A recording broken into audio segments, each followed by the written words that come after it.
Hi all, పాలకూరతో ఎప్పుడైనా పచ్చడి try చేశారా? ఒకసారి ట్రై చేయండి. నేను ఎలా చేయాలో చూపిస్తాను. ఒక కట్ట పాలకూర తీసుకొని దానిని సన్నగా కట్ చేసుకోవాలి. స్టవ్ మీద ప్యాన్ పెట్టుకొని కొంచెం ఆయిల్ యాడ్ చేసుకొని ఎండుమిర్చి యాడ్ చేసుకోవాలి.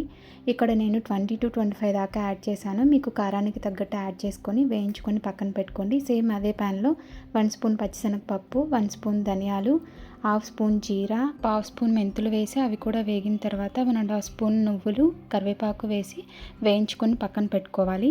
అదే ప్యాన్లో కొంచెం ఆయిల్ వేసుకొని పాలకూరను కూడా 2 మినిట్స్ వేయించుకొని పక్కన పెట్టుకోవాలి. మిక్సీ జార్ తీసుకొని దాంట్లో మనం వేయించుకున్న వాటన్నిటిని వేసుకొని కొంచెం వెల్లుల్లి కూడా యాడ్ చేసి సాల్ట్ వేసుకొని ఇలా మిక్సీ పట్టుకోవాలి. నెక్స్ట్ పాలకూరను కూడా యాడ్ చేసుకొని కొంచెం చింతపండు కూడా వేసుకొని గట్టిగా ఉంటే కొంచెం వాటర్ వేసుకొని మిక్సీ పట్టుకోండి. తర్వాత పోపు కోసం మనం పోపు దినుసులన్నింటినీ వేసుకొని వెల్లుల్లి కూడా యాడ్ చేసుకొని మనం మిక్సీ పట్టుకున్న పేస్ట్ మొత్తాన్ని ప్యాన్లో వేసుకొని సాల్ట్ చూసుకొని, సాల్ట్ సరిపోకపోతే కొంచెం సాల్ట్ యాడ్ చేసుకొని ఒక 5 మినిట్స్ కుక్ చేసుకోవాలి. అంతేనండి, పాలకూర పచ్చడి రెడీ అయిపోయింది. Tasty and healthy recipe. ఈ రెసిపీ మీకు నచ్చితే please like, share and subscribe to my channel.